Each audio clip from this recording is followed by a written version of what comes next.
আজকে আপনাদের গোলাপ গাছ নিয়ে দেখাবো। কারণ গোলাপ গাছে যেহেতু শীত পড়ে গেছে, তো শীতকালে কি গাছের পরিচর্যাটা কিন্তু একটু অন্যরকম।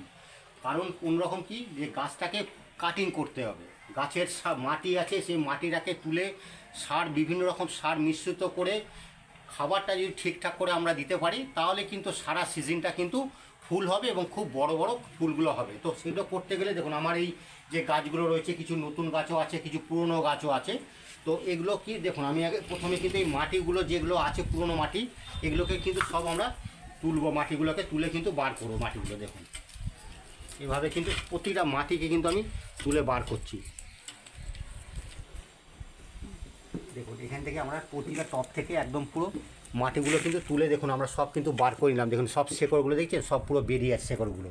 কিছু কিছু শেকড় আমরা কিন্তু এখান থেকে কেটেও দিলাম, যাতে নতুন শেকড় আবার নতুন করে বেরোয়। সেই জন্য কিছু কিছু শেকড় আছে আমরা কেটে দিলাম। গাছে যখন যখন শেকড় বেরোবে, তখনও কিন্তু গাছের গ্রোথটাও কিন্তু আরও ভালো হবে।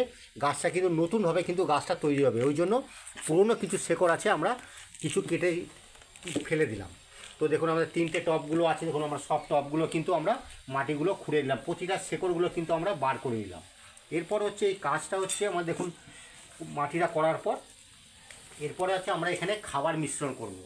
যে খাবারটা আমরা দেব মিশ্রিত করে, যাতে সারা সিজনটা গোলাপ গাছে যাতে খাবারের কোনো রকম সমস্যা না হয়, অসুবিধা না হয়, সঠিক পরিমাণে যাতে খাবারটা গাছটা পায়, তাহলে কিন্তু হবে কি সারা সিজনটাতে আপনাকে দ্বিতীয়বার কিন্তু খাবারের চিন্তা করতে হবে না। গাছগুলোর ভালো গ্রোথও হবে আর প্রচুর পরিমাণে কিন্তু ফুলটা কিন্তু পাবে। তো সেই জন্য দেখুন এই যে মাটিটা আমরা বার করে নিয়েছি এখান থেকে মাটিটা, তো এই মাটির মধ্যে কিন্তু আমরা খাবারগুলো মিশ্রণ করে আমরা কিন্তু টবের মধ্যে আমরা দেব। কিছু মাটি এখান থেকে আমরা যেগুলো তুলেছিলাম, কিছু মাটি আমরা ফেলে দিয়েছি এবং কিছু নতুন মাটি এর মধ্যে কিন্তু আমরা এর মধ্যে দেওয়া হয়েছে। দেখুন এই মাটিগুলো নিলাম।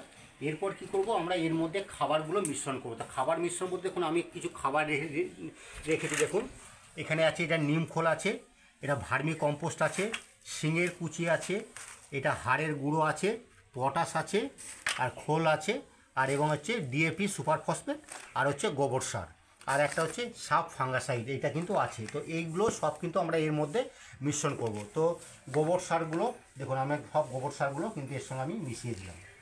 মেশাবার পর আমার আছে দেখুন ভার্মি কম্পোস্ট দিচ্ছি। এই খাবারগুলো যদি সঠিক পরিমাণে যদি দেওয়া হয় না, গাছ কিন্তু ভালো হবে। দেখুন হাড়ের গুঁড়ো আমরা এক মুঠো মতো হাড়ের গুঁড়ো দিলাম, একটু শিঙের কুচিয়ে একটু সেটাও কিন্তু আমরা দিচ্ছি। অল্প পরিমাণে সামান্য কিন্তু একটুখানি পটাশ দেবো, বেশি না, একদম হাফ চামচ মতো পটাশ দিলাম।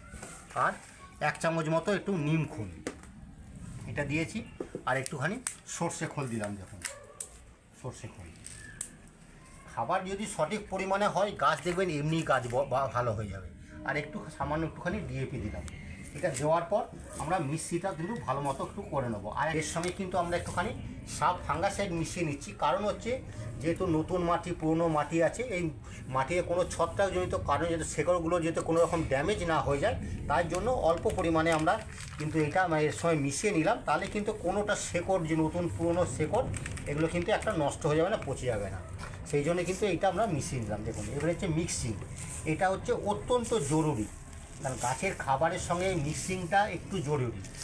কারণ কোনো খাবার একটু দেখুন কমও দেবো না, কোনোটা কিন্তু বেশিও দেবো না। দেখুন কিছু কিছু শেকড় আছে আমরা দেখুন কেটে দিয়েছিলাম, যাতে এই কেটে দেওয়ার কারণ হচ্ছে নতুন করে কিন্তু আবার নতুন করে শেকড় কিন্তু বেরোবে, আর তত গাছের কিন্তু গ্রোথটা কিন্তু ভালো হবে। দেখুন আমাদের মাটিটা কিন্তু সুন্দরভাবে কিন্তু মিক্সিং হয়ে গেছে, যাতে সারটা দিলাম সব মাটি সব জায়গায় যাতে সারটা ভালো করে মিক্সিং হয়ে যায়। এরপর আমরা কি করব, দেখুন এই যে আমরা টবে মাটিগুলো তুলে রেখেছিলাম মাটিগুলো, এরপর কিন্তু আমরা পুরো মাটি দিয়ে কিন্তু টবটাকে আমরা ঢেকে দেবো। দেখুন আমরা কিন্তু খাবারগুলো ভালো করে দিয়ে দেবো।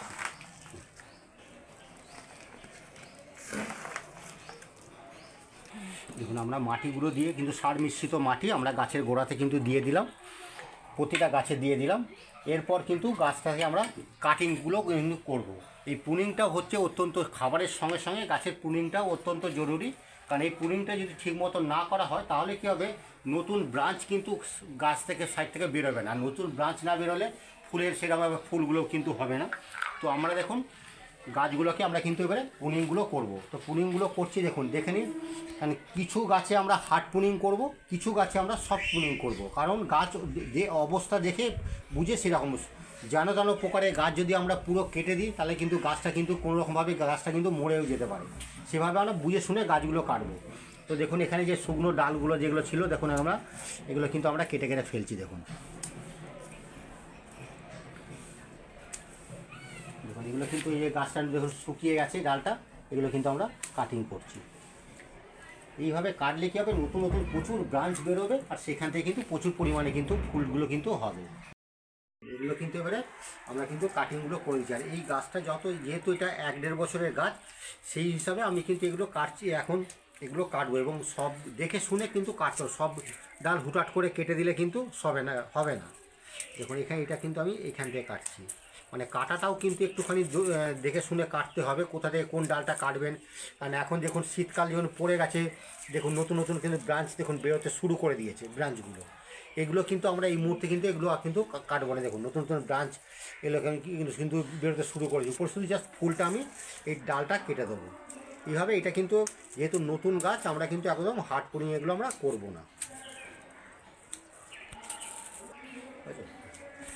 আচ্ছা, এবারে আপনাকে আর একটা কথা বলি, এই ভিডিওটা একটুখানি স্কিপ করবেন না, একটু পুরোটা দেখে নেবেন। তাহলে কিন্তু কী হবে কি, আমি কিভাবে কাটছি, মাটি দিচ্ছি, কীভাবে কাটিংগুলো কোথাতে করছি, এগুলো নাহলে কিন্তু আপনি বুঝতে পারবেন না। হয়তো দেখা যাবে যে ডালটা হয়তো কাটার নয়, সেই ডালটা হয়তো আপনি কেটে দিলেন, তখন কিন্তু হবে দেখবেন গাছটা আস্তে আস্তে কিন্তু গ্রোথটা নষ্ট হয়ে যাবে। এগুলো কাটিংগুলোও কিন্তু দেখে শুনে বুঝে শুনে কিন্তু এগুলো করতে হয়। আর দেখুন এই গাছটা যেহেতু একটু পুরোনো গাছ, এটাকে একটুখানি কাটিংটাকে একটুখানি বেশি করে কিন্তু কাটিংটাগুলোকে করতে হবে। দেখুন এগুলো এটা পুরোনো গাছটা, তো এই জন্য এর কাটিংটাকে একটুখানি বেশিভাবে কাটিংটা করতে হবে। দেখুন গাছটা মোটা হয়ে গেছে, অনেক পুরোনো গাছ এইটা। তাহলে কী হবে, ফুলটা কিন্তু প্রচুর পরিমাণে ফুলগুলো কিন্তু এগুলো পাওয়া যাবে। দেখুন এগুলো কিন্তু আমি কিন্তু কেটে কেটে কীভাবে কাটছি, দেখুন গাছগুলোকে। এটা এখানে কিন্তু ডগগুলো ছোটো ছোটো ডগ যা আছে সব আমি কিন্তু ডগগুলোকে ছেটে দেবো। দেখুন এই যে গাছগুলো আমরা সব কাটিংগুলো আমাদের হয়ে গেল। এরপর কি করব, দেখুন একটুখানি ফাঙ্গাসাইড আমরা লাগিয়ে দিই। তাহলে কী হবে, যে ডালগুলো কাটলাম সেগুলো কিন্তু শুকিয়ে যাবে না, নষ্ট হয়ে যাবে না। প্রতিটা ডাল যেখানে যেখানে আমরা কেটেছি প্রতিটা জায়গায় কিন্তু আমরা এটা ফাঙ্গাসাইডটা কিন্তু লাগিয়ে দেবো। তাহলে কী হবে, এর পাশ থেকে নতুন নতুন যেসব ব্রাঞ্চগুলো বেরোবে, এই ডালগুলো আর শুকিয়ে যাবে না। অনেক সময় হয় কি, ডালগুলো কাটার পর ডালগুলো মরে যায়, শুকিয়ে যায়। এই ফাঙ্গাসাইডটা দিয়ে তার জন্য হচ্ছে দেওয়া। এটা দিয়ে দিলে কিন্তু আর সেই সমস্যাটা থাকবে না। পাশ থেকে প্রচুর ব্রাঞ্চ বেরোবে, আর ব্রাঞ্চ যত বেশি ব্রাঞ্চ বেরোবে তত বেশি কিন্তু ফুলে কিন্তু ভরে যাবে। দেখুন সব যত জায়গায় আমি কাটছি সব জায়গাতেই কিন্তু এই ব্রাঞ্চগুলো এই ফাঙ্গাসাইডটা কিন্তু ভালো করে কিন্তু ফাঙ্গাসাইড লাগিয়ে দিচ্ছি। দেখুন আমাদের সব প্রতিটা যতগুলো ডগ আমরা কাটিং করেছিলাম সব ডগে কিন্তু আমরা ফাঙ্গাসাইড লাগিয়ে দিলাম। তাহলে কি ডালগুলো কাটার পর আর শুকিয়ে যাবে না। এরপর কী করবো, দেখুন আমরা সম্পূর্ণ কিন্তু জল দিয়ে ভালো করে কিন্তু ভিজিয়ে দেবো। কারণ যে সারগুলো আমরা দিয়েছি এর মধ্যে, জলটা দিয়ে দিলে কিন্তু সেই সারগুলো কিন্তু পচে ভালো খাবারটা কিন্তু তৈরি হয়ে যাবে। কিন্তু সেই হিসাবে আমরা কিন্তু পুরো দেখুন জল দিয়ে কিন্তু ভিজিয়ে দিচ্ছি। কিন্তু আমরা কিন্তু একদম জল একদম পুরো ভরে জল দিয়ে দেবো, কিন্তু যাতে জলটা একদম স্টকের নিচ পর্যন্ত যাতে জলটা পুরো কিন্তু যায়। কিন্তু জল দিয়ে আমরা কিন্তু পুরো জল একদম ভর্তি করে কিন্তু জল দিয়ে দিলাম, যাতে জলটা টবের নিচ পর্যন্ত যাতে চলে যায়।